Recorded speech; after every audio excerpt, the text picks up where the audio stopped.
Je vais vous parler de ma rencontre avec Joël Guillon. Joël Guillon, c'est un Français qui a créé une méthode qui s'appelle l'excellence. Ce en quoi on excelle, c'est souvent quelque chose, bon, c'est un mélange de nos intérêts dans la vie, de nos talents avec lesquels on est né, de notre éducation et de nos blessures et nos traumatismes. Souvent, on va construire ça en quoi on excelle le plus au monde sur ce que lui appelle une saleté de la vie, puis il donne la comparaison d'une huître. Vous savez comment ça se forme une perle, hein? C'est une saleté qui rentre à l'intérieur de l'huître, puis l'huître, pour se protéger, pour s'immuniser, enrobe la saleté avec un matériau qui forme la perle. Et donc, notre excellence, c'est notre perle. C'est quelque chose qu'on a formé à partir de notre enfance. Ce que Joël a découvert, c'est que à l'âge de 16 ans, c'est complètement formé. Et c'est quelque chose dans lequel on performe plus que quiconque sur la planète. Il y a une chose dans laquelle vous êtes meilleur que n'importe qui d'autre sur la planète. On est aussi unique intérieurement qu'on l'est physiquement, dans nos traits physiques. Même des jumeaux identiques ne sont jamais totalement identiques. Et cette chose-là dans laquelle vous excellez, Joël en est le révélateur. C'est vraiment son excellence, c'est qu'il capte ça chez les gens et il est capable de vous le décrire. Alors, ce qui est un peu particulier avec l'excellence, c'est que Joël, il nous fait parler, hein, évidemment. Il ne va pas chercher ça dans les lignes. Il nous pose des questions. Il y a une façon de questionner qui est spécifique à lui, puis qui est spécifique pour aller chercher les réponses dont il a besoin pour trouver notre excellence.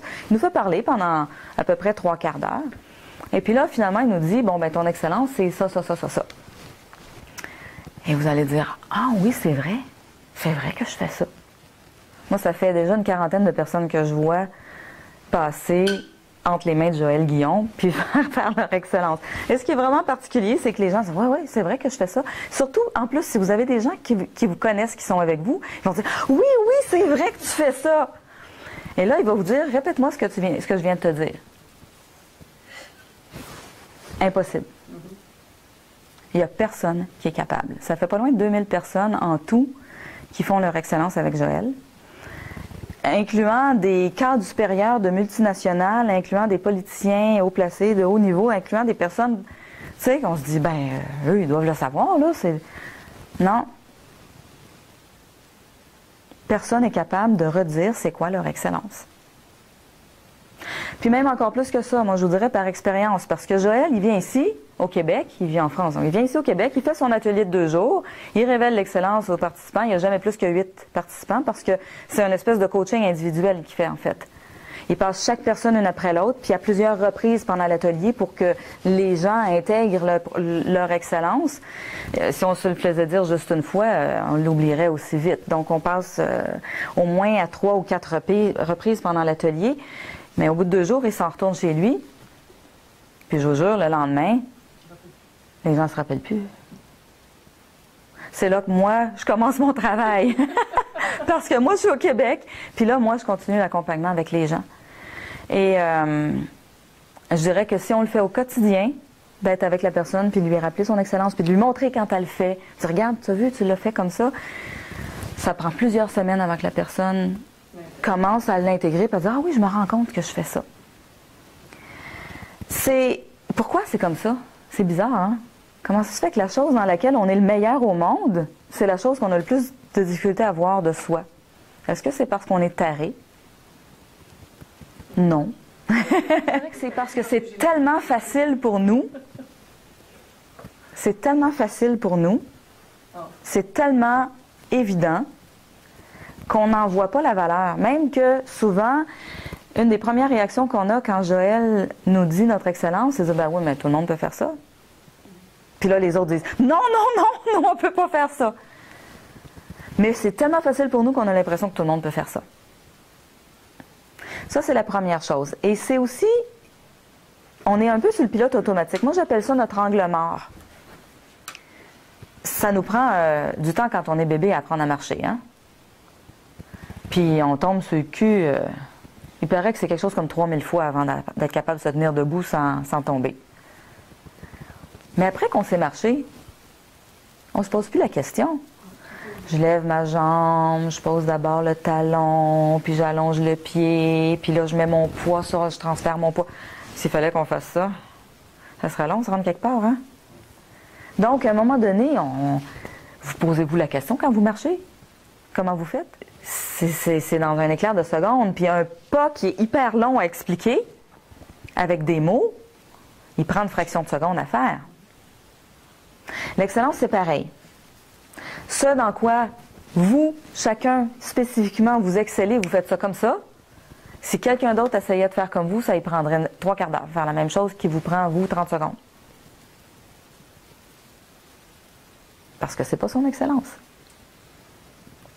Donc, ce que moi, je me suis donné comme mission de faire, entre autres, c'est d'aider les gens, non seulement à découvrir c'est quoi leur excellence, mais à l'intégrer dans leur quotidien. Parce que moi, j'ai vu la première année, quand Joël venait ici, il est venu comme 3-4 fois, puis je voyais les gens s'en retourner chez eux, puis qu'après ça, ils étaient super découragés. Moi, je leur reparlais après, puis ils me disaient « Je sais pas quoi faire avec ça, puis c'est-tu bien vrai, puis qu'est-ce qu'il m'a dit déjà?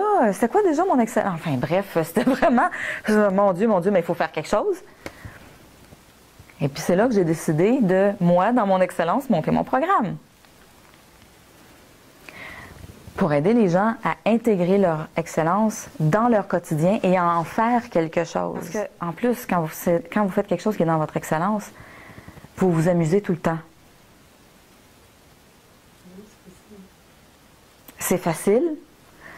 Vous avez un fun fou à faire ça. Puis pour les autres, c'est difficile. Alors, une des choses les plus difficiles à faire, c'est d'accepter. Bon, la première chose, c'est d'accepter. Pas d'accepter notre excellence, on l'accepte ça, mais d'en être conscient quand on le fait. Parce que ce qui se passe, c'est que vous faites tellement vite dans votre excellence à vous que vous dites, ben, j'ai rien fait.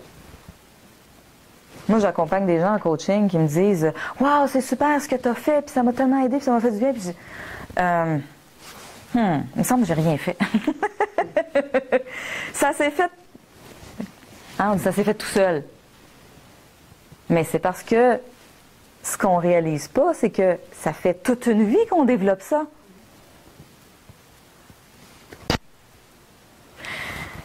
Donc, la première chose à faire, c'est de le faire en conscience. D'arrêter de le faire sur le pilote automatique, là, dans l'angle mort. De le faire en conscience. Puis la deuxième étape, c'est d'accepter d'être bien payé pour ça. Parce que, dans notre culture, on est habitué à être payé quand c'est difficile. Joël, l'expression qu'il utilise, il dit « on est shooté à l'effort ».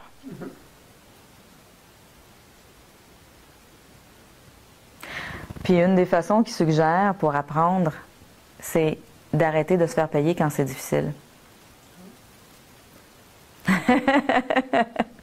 Quand on fait quelque chose qui est difficile, qui est barbant, puis qui ne tente pas, puis qu'on n'aime pas faire, de le faire gratuitement. Ça guérit vite. Ça guérit vite. C'est vraiment un bon vaccin. Mais ça c'est un travail de fond à faire. Parce que souvent, la pensée qu'on ne peut pas déléguer si on n'a pas d'argent pour payer les gens, c'est une croyance limitante. C'est pas nécessairement vrai, hein? N'est-ce pas? Je confirme. Il y a moyen de déléguer autrement. Ne serait-ce que, je vous donne un exemple. OK? Nous, on vit à 3. Donc, Jean-Pierre, c'est mon conjoint, notre super caméraman de ce soir. Et on vit en colocation avec ma mère. Et on a comme créé de façon naturelle une façon de se distribuer les tâches pour que chacun fait ce en quoi excelle le plus, ce qu'il aime faire. Puis, ce qui est intéressant, c'est qu'on est complémentaires. Donc, moi, je m'occupe des ordinateurs. Jean-Pierre adore faire la cuisine. Dorothée, elle s'occupe du ménage. Quand elle a le temps, elle aime ça faire du ménage. Quand elle n'a pas le temps, ben, elle paye quelqu'un pour le faire. Donc, on s'est comme un peu distribué les tâches comme ça. Et même quand on vit seul, c'est possible de le faire. Moi, j'appelle ça l'esprit de communauté. Vous savez, autrefois, dans les villages, là, ça n'existait pas des assurances. Ça n'existait pas les gens se parlaient. Les gens s'entraidaient. Moi, mon grand-père, moi, je viens de l'Abitibi. Puis mon grand-père vient d'une famille de bûcherons puis qui avait des scieries. Mon arrière-grand-père avait une scierie, mon grand-père a eu une scierie, mon père a eu une scierie aussi. Puis mon grand-père nous raconte toujours que quand lui était enfant, ça n'existait pas les assurances. Ça a été inventé plus tard. Mais il dit quand quelqu'un passait au feu dans le village, la scierie fournissait le bois gratuitement pour reconstruire la maison. Puis vous savez comment ça se passait, hein? Tout le village faisait un bi, puis allait reconstruire la maison de la personne qui avait passé au feu. Il n'y avait pas besoin d'assurance. Ça faisait la job encore mieux, je vous dirais. Parce que ça créait un esprit d'une unité entre les gens. Et c'était beaucoup plus rapide que d'attendre l'inspecteur qui vienne voir. Oui, ben voilà. Puis qui essaie de trouver tous les moyens possibles et imaginables de ne pas payer, parce que les agents d'assurance, les agents de recouvrement, vous savez que c'est leur consigne numéro 1. Hein? Surtout ne pas payer. Faites tout ce que vous pouvez pour ne pas payer. Alors, je vous dirais que l'excellence, quand on découvre notre excellence, puis on l'intègre, puis on l'accueille, on l'accepte, puis on en prend conscience, ça ramène un peu cet esprit de communauté-là. Parce qu'on se met à s'entraider les uns les autres en disant « Hey, toi, t'aimes ça, faire ça, c'est un pet pour toi de le faire. Moi, je veuille ça. » Puis, ça peut être l'inverse pour une autre tâche. Ça se voit beaucoup, Joël, il travaille beaucoup, entre autres, en entreprise, où il va faire l'excellence d'une équipe de travail. Mais des gens qui travaillent ensemble 40 heures par semaine, toutes les semaines. Donc, eux, si par exemple, moi, je me fais dire mon excellence, puis je dis, ah oui, je fais vraiment ça, puis c'est quoi déjà qu'il m'a dit, Joël, hier? Mais mes collègues de travail, eux, ils étaient là aussi. Ils ont entendu ce qu'il a dit, puis ils disent, oui, oui, rappelle-toi, il t'a dit, c'était ça, ton excellence. Puis garde, moi, j'ai ça. Il y a des gens, par exemple, qui sont excellents à écrire des rapports, puis il y en a d'autres qui détestent ça. Bien, la personne qui déteste ça va aller voir l'autre qui s'est fait dire, toi, t'es excellent là-dedans, puis tu vas prendre 10 minutes au lieu de moi 3 jours. On va dire, hey, fais-moi donc mon rapport. Et au lieu de... Parce qu'il y a une chose qui est intéressante, c'est que quand on n'est pas conscient de notre excellence, on pense que si nous, on déteste ça, les autres aussi détestent ça. On se dit, oh non, je peux pas demander ça à quelqu'un d'autre, parce que je peux pas mettre ce fardeau-là sur les épaules de quelqu'un d'autre. Jusqu'à temps qu'on prenne conscience que les autres, ils détestent pas nécessairement ça. Et c'est là qu'on commence à s'entraider. Quand on est travailleur autonome, ce qui est le cas pour plusieurs d'entre nous, bien évidemment, on n'a pas une équipe de travail pour nous soutenir. Mais on a d'autres avantages, hein, parce que, bon, on n'a pas de patron pour nous dire quoi faire, entre autres, mais on est tout seul. Alors, il faut trouver des façons autres de s'entraider puis de se créer des personnes à qui on peut déléguer les tâches qu'on n'aime pas faire. Il y a des façons de le faire. Ça, c'est la première chose. Et le programme que moi j'ai créé, ce que j'ai fait, c'est que j'ai créé un programme d'1 an dans lequel s'intègre l'atelier d'excellence de Joël, mais les gens, ils ne repartent pas dans le vide chez eux après.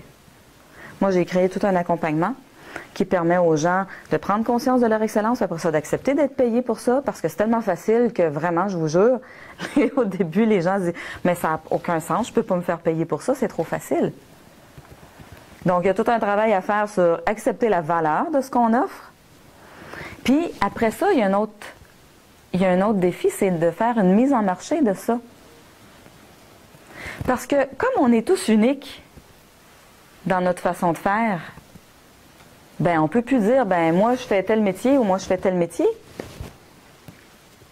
Parce que ce qu'on fait ressemble à personne d'autre au monde. Donc, comment on fait pour annoncer ça? C'est tout un autre défi.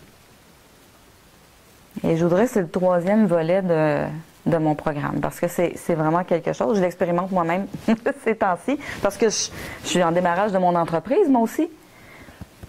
Puis je suis en démarrage d'une entreprise d'une façon de faire que personne d'autre au monde fait. Comment je fais pour annoncer ça? pour le faire connaître. Donc, il y a tout un volet éducation. Il faut que j'explique aux gens ce que je fais. Il y a une façon de le faire. Alors, peut-être qu'éventuellement, ça pourrait être une deuxième carrière au lieu d'une retraite. Parce que souvent, on prend une retraite parce qu'on pense que on peut rien faire d'autre après. Puis d'être rémunéré pour le faire. Que ça se peut pas. C'est pas obligé d'être juste des hobbies. Oh. Moi, je connais des gens qui sont en affaires, qui ont 80, 85, 90. Ma mère est encore en affaires, elle travaille encore beaucoup, puis elle a 71 ans. Puis elle dit, moi, il n'est pas question de prendre une retraite. Puis, avez-vous déjà connu des artistes qui ont hâte de prendre leur retraite? Ah non, ça prend jamais la retraite. Ça. Pourquoi? Ils meurent avant, mais ils aiment ça. Parce qu'ils aiment ça passionnément. Donc, si on a envie de prendre une retraite, c'est parce qu'on n'aime pas passionnément ce qu'on fait. On peut aimer bien ce qu'on fait, mais passionnément, non. Si on aime ça passionnément, on ne prend pas de retraite. Ou sinon, on lâche ce qu'on aime bien, puis on fait passionnément. Notre nouveau métier, notre nouvelle carrière. Il y a 2 personnes qui sont ici, ben 3 avec Jean-Pierre, évidemment, là, mais il y a des personnes ici qui l'ont expérimenté, de faire leur atelier d'excellence. Il y en a 2 sur les 3 qui ont aussi expérimenté mon programme d'1 an. Il y a Suzanne qui vient de le terminer, Jean-Pierre qui est à moitié chemin. Donc, peut-être que j'aurais envie de vous demander de partager vos expériences, si ça vous tente. Il n'y a peut-être pas tout le monde qui le sait ici, mais quand je suis sortie de l'école, j'avais décidé de faire de la traduction parce que ma facilité à l'école, c'était les langues modernes. Alors, j'ai décidé de devenir traductrice à cause de ça. J'ai beaucoup aimé ça. J'adorais faire de la traduction. J'ai fermé mon bureau en décembre 2009 après 22 ans de traduction. Puis je l'ai fermé pour toutes sortes de raisons. En fait, je ressentais énormément de fatigue. Même si j'aimais faire de la traduction, j'étais vraiment très fatiguée, là. Alors, je me suis demandé pendant 3 ans qu'est-ce que je voulais faire après la traduction. Et c'était pas évident pour moi de trouver ce que j'avais envie de faire. Je savais que j'aimais la gymnastique sur table, j'aurais aimé ça vivre de mes cours, j'y arrivais pas, j'en avais pas assez. Et puis je suis allée au centre local d'emploi pour faire des tests d'orientation. Selon les tests, j'aurais dû être coroner. J'avais le profil parfait. Sauf que je m'intéresse aux vivants. Je ne m'intéresse pas aux morts. On a un cas typique de problème de conflit avec les valeurs, là, puis les passions. Oui. Mais bon, alors, ça fait comme 3 années en ligne là, que je vivote entre mes cours de gym et puis un petit poste d'assistante technique en pharmacie que j'ai pris pour boucher les trous. Puis finalement, ben, j'ai rencontré Joël en 2012, en mars 2012, et il m'a dit c'était quoi mon excellence. Puis là, j'ai réalisé que c'est quelque chose que j'avais développé depuis mon enfance, et c'est une forme de relation d'aide. Ce que j'avais toujours nié, malgré les répétitions que j'avais entendues. Il y avait beaucoup de gens qui m'avaient dit « Ah, pourquoi tu n'es pas thérapeute en quelque chose? Ah non, non, non, moi je veux pas faire ça, je veux pas faire ça. » J'en avais bien assez de m'occuper de mes proches, là. C'était assez pour moi. Mais c'est une chose de le faire non déclaré, sans s'en rendre compte et sans que l'autre me l'ait demandé. Alors, j'allais au-devant des autres pour les aider. Ils ne me l'avaient pas nécessairement demandé. Fait que j'avais aucune gratification. Souvent, il ne se passait rien avec ce que je leur suggérais de faire. Je n'étais pas payée. Fait que c'était vraiment pas... satisfaisant. Fait que moi, pour moi, je voyais pas ça comme si j'étais bonne là-dedans. Puis c'est ça. Après avoir fait l'atelier d'excellence, là, j'ai comme pris conscience de ce que je faisais. Puis j'ai décidé de laisser la place à mon rêve, qui était de devenir thérapeute, mais pas n'importe comment. Je me voyais faire des soins d'énergie. Puis tout ce que j'avais essayé au cours des 25 dernières années dans ma vie, il n'y avait rien dans ma vision qui correspondait à ce que j'avais essayé. C'est sûr, c'est parce que c'est une méthode qui n'existait pas. Je suis en train de la mettre au point maintenant. Je suis allée chercher toutes sortes de formations. Je suis en train d'amalgamer ça, de synthétiser tout ça, et ça donne une méthode que j'appelle la méthode Équilibrium, puis qui est la méthode Suzanne Mongrain. Il n'y a personne d'autre que moi qui fait ça. C'est une forme de relation d'aide. Et essentiellement, j'ai pas besoin d'outils pour le faire. C'est ma façon d'entrer en contact avec les gens qui fait le travail. C'est ma façon d'écouter, de questionner, d'observer, de sentir, de ressentir ce qui se passe à l'intérieur des gens. Et en comparant ça avec toutes les connaissances que j'ai accumulées en santé globale, toute ma vie, ben là, il y a des choses qui émergent spontanément à l'intérieur de moi et ça permet de libérer les blocages à l'intérieur des gens qui sont devant moi puis qui sont en souffrance puis que j'écoute. Et c'est vraiment ça qui est le gros de mon travail. C'est ma façon d'écouter et ma façon d'intervenir. Ce que je vais dire, ça va aller faire un déblocage tout de suite en partant. Après ça, je peux me servir de n'importe quel outil dont j'ai envie pour compléter, pour aider les gens à mettre en œuvre ce que moi je leur recommande de faire. Là, j'ai choisi de faire des soins d'énergie. Je le fais en gymnastique sur table aussi. Je pourrais faire des ateliers de confection de biscuits, puis on aurait des très bons résultats aussi. Parce que en parlant, en faisant des biscuits, on ferait des prises de conscience, puis l'énergie qui est bloquée serait libérée pareil. Alors, oui, l'atelier d'excellence de Joël, ça a été un grand eye-opener. Et puis, si j'avais pas eu le coaching de Caroline, j'aurais probablement pas réussi à mettre ma méthode au point puis à l'offrir. Là, je suis rendue à l'étape justement de la mise en marché. C'est la dernière étape. Je me suis pratiquée. J'ai eu des très bons cobayes. Et puis, je sais que je suis vraiment à ma place là-dedans. Ça ne me fatigue pas du tout faire ça. Au contraire. Ça m'énergise, ça me satisfait, ça me rend heureuse. Puis ce qui me rend pleinement heureuse, c'est justement quand je vois les gens qui se sentent mieux après mon intervention. C'est ça mon cadeau, c'est ça ma gratification. C'est pas une question d'argent. C'est ce qui, moi, me rend heureuse dans la vie. C'est quand j'aide les gens autour de moi. Ça répond à un besoin profond, puisque quand j'étais enfant, j'avais une mère qui était tellement malade qu'elle ne pouvait pas s'occuper de ses filles. Alors, ma sœur et moi, on a été élevés par des bonnes.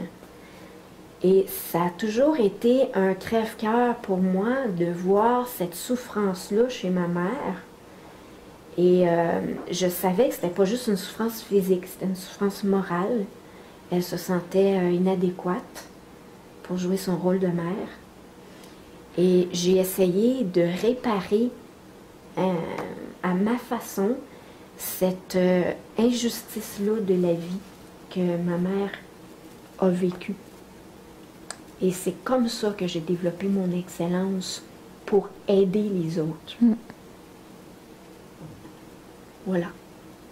C'est à peu près ça. Est-ce que tu avais le goût de parler un peu de ton expérience d'excellence, Luc?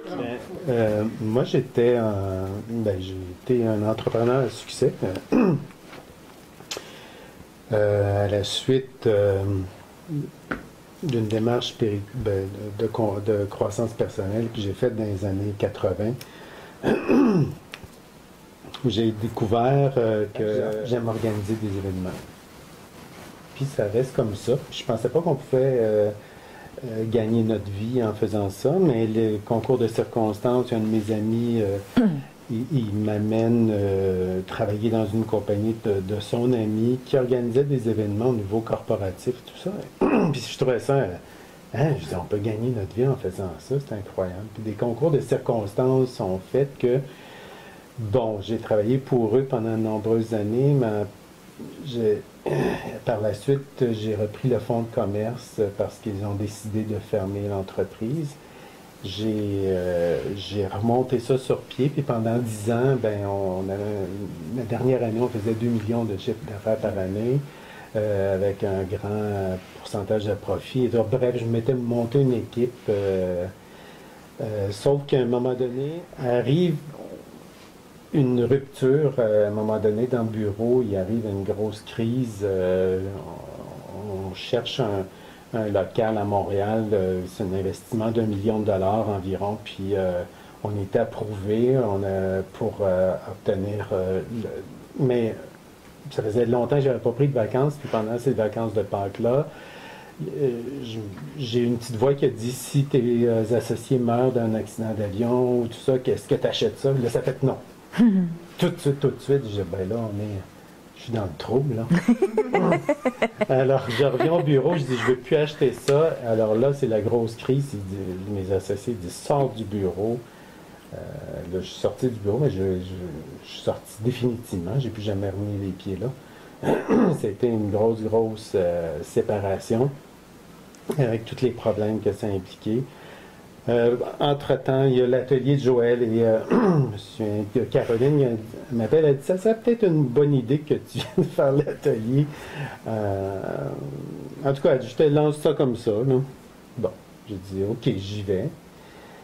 Et ça a été assez révélateur, cet atelier-là, parce que, bon, j'étais pas carrément en dehors de la traque. Mon travail que j'avais fait quand j'avais 20 ans et d'organiser des événements. Mais Joël, ce qu'il a précisé, c'est qu'il a dit non, tu n'es pas un organisateur, tu es un créateur d'événements.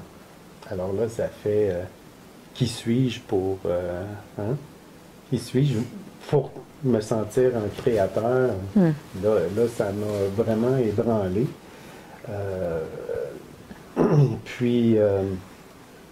ça l'a vraiment précisé des choses. Et je veux dire que même depuis l'atelier, les choses se précisent, même de jour en jour. Et je sens que c'est vraiment, là, maintenant, vraiment très, très proche. Parce que j'ai beaucoup de plaisir. Moi, je passe mes journées... c'est drôle parce que mon père est décédé la semaine dernière, puis au salon mortuaire, le monde m'a dit qu'est-ce que je faisais. Ah, mais si tu veux des idées d'événements, tu peux. J'ai dit non, j'ai des idées là. C'est pas ça qui manque. C'est pas ça que tu as besoin. J'ai besoin de quelqu'un pour le faire. J'ai besoin d'une équipe. Alors là, c'est sûr que. Bon, je me suis dit, j'ai créé une équipe, on a monté j'ai monté une entreprise dont j'ai été la source. Je suis capable de le refaire. Alors, mais tout ça pour dire que. C'est extraordinaire. Moi, j'ai adoré l'atelier. C'était on sort de là avec des ailes. On sort de là avec...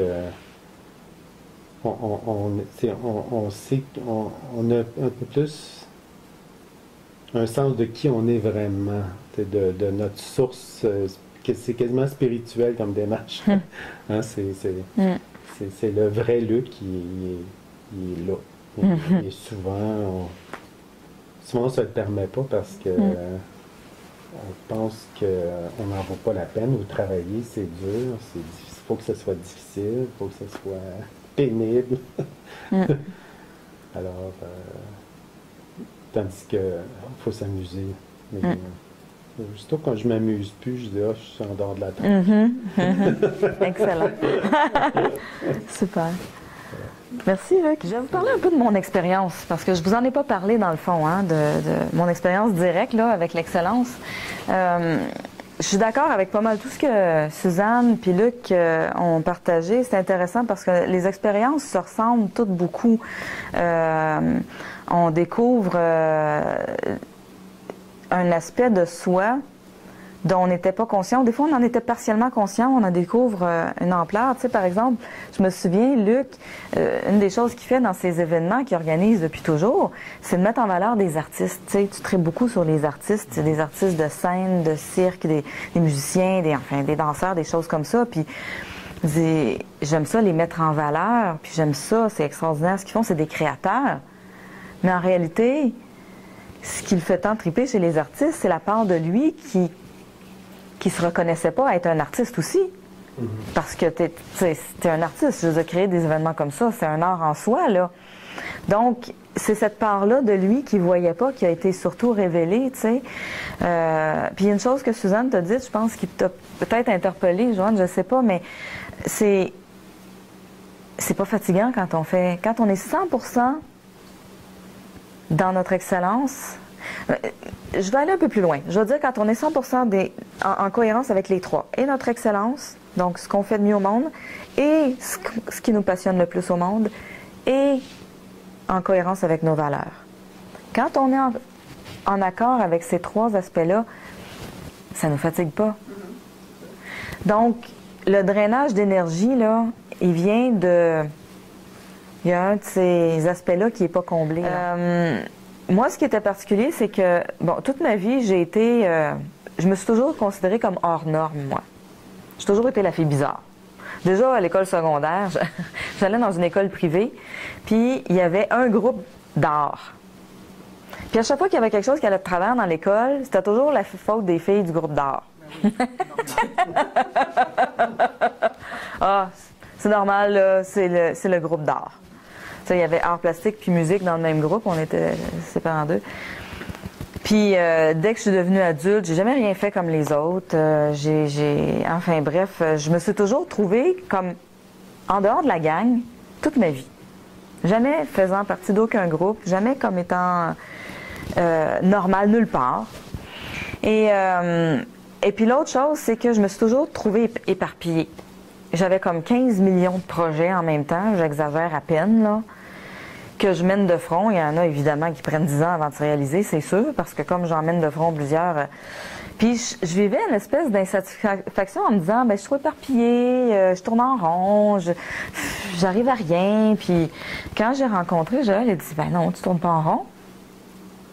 Et c'est là qu'il m'a fait voir que c'est ça mon mode opératoire. Parce que le vrai terme technique, en fait, pour l'excellence, c'est notre mode opératoire. Parce que là, vous avez entendu, les gens vont souvent vous dire, vous allez leur demander, c'est quoi ton excellence? Ils vont dire, ben moi, mon excellence, c'est ça. Moi, mon excellence, c'est d'aider les gens à remettre leur énergie, débloquer l'énergie qui est bloquée. Moi, mon excellence, c'est de créer des événements festifs. Bon. Moi, des gens, ils me demandent de leur dire en une phrase, c'est quoi mon excellence? Ben moi, mon excellence, c'est d'accumuler des masses astronomiques d'informations et de transmettre ces informations-là. Mais cette phrase-là, elle est très réductrice. Elle explique ce qu'on fait, mais elle n'explique pas comment on fait. Et ce qui est spécial dans ce que Joël nous révèle, c'est qu'il nous dit comment on fait. Et c'est pas ce qu'on fait qui est unique. Les gens qui débloquent l'énergie, il y en a plein. Les gens qui organisent, qui créent des événements festifs, il y en a plein. Mais il n'y a pas 2 personnes sur la planète qui le font pareil comme Luc, puis il n'y a pas 2 personnes sur la planète qui le font comme Suzanne, et même chose avec moi, transmettre de l'information, plein de gens qui font ça. Mais il n'y a personne qui le fait exactement comme moi. Et c'est ça, qu'est-ce que je fais qui n'est pas comme les autres, tu sais?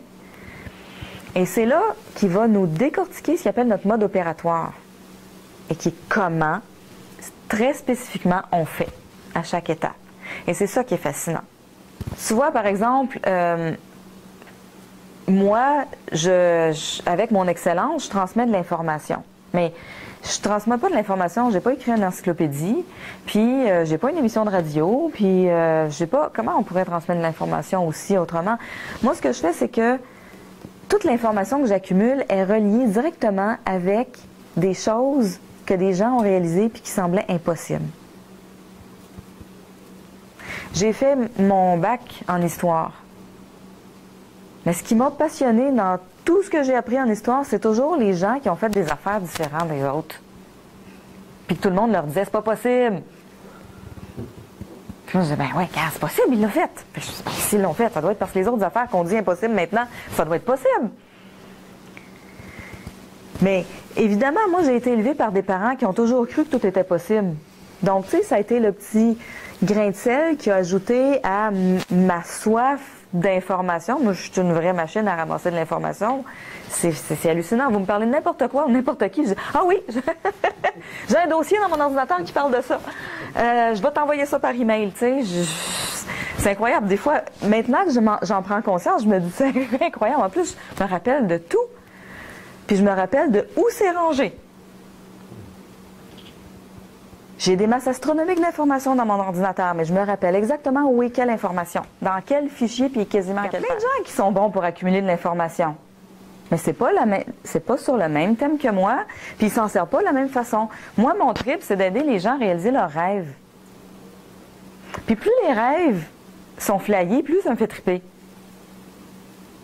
Fait que c'est sûr que les gens qui arrivent avec des rêves qui sont, bon, ben moi, je voudrais aller, je sais pas, moi, passer mes hivers dans le sud. Ouais, c'est le fun, vas-y, tu sais. Ouais, mais ben, vas-y, c'est facile, regarde, tout le monde le fait. Mais les gens qui m'arrivent, ils disent, moi, je voudrais traverser l'océan Pacifique à la rame. Là, je dis, ah, wow, ça, c'est trippant, tu sais. Comment tu pourrais faire? Puis là, surmonter tous les obstacles, toutes les impossibilités, toutes les difficultés techniques, toutes les difficultés psychologiques aussi.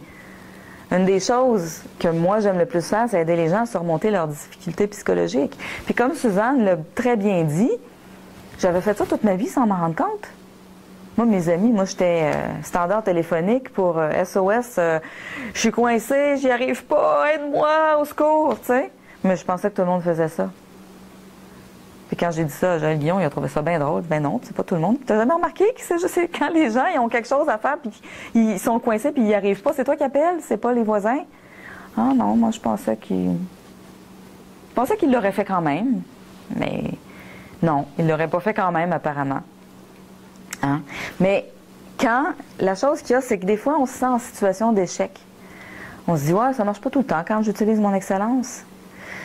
C'est parce que quand on le fait de façon non déclarée, que la personne ne nous a rien demandé, dans le fond, on lui impose. Parce que nous, on a l'élan. Hein? Quand c'est notre excellence, on aime ça, ça nous fait triper. Quand la personne est dans la situation qui nous déclenche, ben, tout de suite, on a le goût d'aider. Et si la personne ne nous a rien demandé, là, vous savez ce qui arrive quand vous essayez d'aider quelqu'un qui ne veut pas de l'aide? Ça ne marche pas. Puis là, nous, on se sent en situation d'échec. Mais c'est pas nous le problème. C'est pas l'autre personne le problème non plus, c'est qu'on n'a pas eu de mandat. Et c'est une des choses qui est extraordinaire à partir du moment où on connaît notre excellence et on l'a pleinement accepté, c'est que là, on l'offre ouvertement, puis les gens qui nous tiennent nos services, ils nous donnent le mandat. Ils disent, hey, je veux que tu fasses ça pour moi. Puis là, ben, ça va tout seul. Et c'est beaucoup plus satisfaisant pour nous aussi parce qu'on arrête de se sentir en situation d'échec. Donc, moi, mon excellence, c'est ça. C'est d'aider les gens à réaliser leurs rêves. Puis, je commence par le mien, qui est de changer le monde. C'est déjà pas pire. En aidant les... Puis moi, ben, j'aide les gens... Je veux changer le monde en aidant les gens à réaliser leurs rêves parce que moi, je suis certaine que un monde dans lequel les gens réalisent leurs rêves, ça va être un monde où il fait bon vivre. Où il n'y aura plus de violence, plus d'abus de pouvoir, plus de guerre. Les gens qui réalisent leurs rêves et qui trippent dans ce qu'ils font, ils n'ont pas le goût de se battre. Il n'y a pas de compétition. Il n'y a pas de compétition. Ben, il n'y a pas de compétition quand on est dans notre excellence. Il n'y a personne d'autre qui fait pareil comme nous sur la planète. Donc, ça crée beaucoup d'entraide aussi, parce que si c'est quelque chose qui n'est pas vraiment dans mes compétences à moi, ben non, on va plutôt voir un tel ou une telle. Lui ou elle, c'est vraiment son excellence de t'aider avec ce problème spécifique-là. Moi, quelqu'un vient me voir et me dit que je suis malade, j'ai mal partout, peux-tu m'aider? Non, on va voir Suzanne, on va voir Jean-Pierre. Moi, je suis pas bonne avec les gens qui sont malades. Moi, je suis bonne avec les gens qui ont des rêves, puis qui veulent le réaliser, puis qui sont coincés. Puis, il n'y a pas deux personnes qui sont coincées pour la même raison. Il y en a que c'est parce qu'ils ont peur. Il y en a que c'est parce qu'ils ont des croyances limitantes, puis ils ne savent pas lesquelles, mais ils voient bien que ça coince, ils ne savent pas pourquoi. Il y en a que c'est énergétique, parce qu'ils se sont fait dire toute leur enfance qu'ils n'étaient pas capables. Il y en a d'autres que ça va être tout simplement un manque de compétences, de connaissances. Ils ne savent pas où aller les chercher. Donc, moi, mon trip, c'est d'aider les gens qui ont des rêves, qui sont coincés, mais qui veulent avancer, par exemple. Ils disent, hey, moi, j'ai vraiment le goût de le réaliser, mon rêve. Pas, oh, dans le fond, si je le réalise jamais, c'est pas grave. Ça, non. Ça, c'est pas des bons clients pour moi. Donc, voilà. Le cheminement, je vous dirais, faire l'atelier d'excellence avec Joël Guillon, c'est pas une finalité, c'est un point de départ. Parce qu'à partir de ce moment-là, c'est là que l'ouvrage commence. Mais l'ouvrage au sens noble. Parce que vous connaissez, je finis là-dessus, vous connaissez l'origine étymologique du mot travail? Est-ce qu'il y en a qui ne connaissent pas? Non, je ne connais pas. Ça vient du mot latin tripalium. Oh, on tripe. Hein? Mais non, tripalium, c'est un instrument de torture. Oh, OK, on ne tripe pas tant. On ne tripe pas pantoute. Jusqu'au 14e siècle, le mot travail était utilisé seulement pour les esclaves. C'est ça, le travail. C'est le labeur des esclaves. Alors, à l'époque, les gens libres, ils œuvraient. Mais à l'époque, en ancien français, œuvrer, c'était ouvrer. D'où aller à l'ouvrage. Donc, le mot ouvrage, c'est plus noble que c'est parce qu'il y a quelque chose de créativité, il y a quelque chose de créer quelque chose. C'est pas juste du labeur avec le fouet, là. Fait que c'est après l'excellence, on se met à l'ouvrage pour manifester pleinement cette excellence-là dans le monde. Créer nos chefs-d'œuvre. Créer nos chefs-d'œuvre. Parce que, tu sais, vous la connaissez, la parabole des 3 talents? Non, je ne la raconte pas en détail, là, mais c'est donc 3 serviteurs à qui le maître, il personnifie en fait Dieu, il donne à chacun un talent d'or. Parce que, en fait, c'est un jeu de mots, parce qu'à l'époque, la pièce de monnaie, ça s'appelait un talent. Donc, il leur donne à chacun un talent, puis il s'en va. Puis quand il revient, ben, les 3 serviteurs ont fait chacun quelque chose de différent avec leur talent. Les 2 premiers ont été récompensés parce qu'ils ont fait fructifier leur talent. Puis le 3e, qui voulait être sûr de rendre le talent à son maître, puis qu'il l'avait enterré, qu'il l'avait caché, puis qu'il le déterre, ben lui, il se fait punir. Parce qu'il dit, il se fait dire, quand tu reçois un talent, il faut que tu en fasses quelque chose, que tu l'offres au monde. Il ne faut pas que tu l'enterres, puis que tu le laisses pourrir dans la terre. Donc, nos dons, nos talents, notre excellence, il faut qu'on en fasse profiter le monde. Sinon, c'est du gâchis.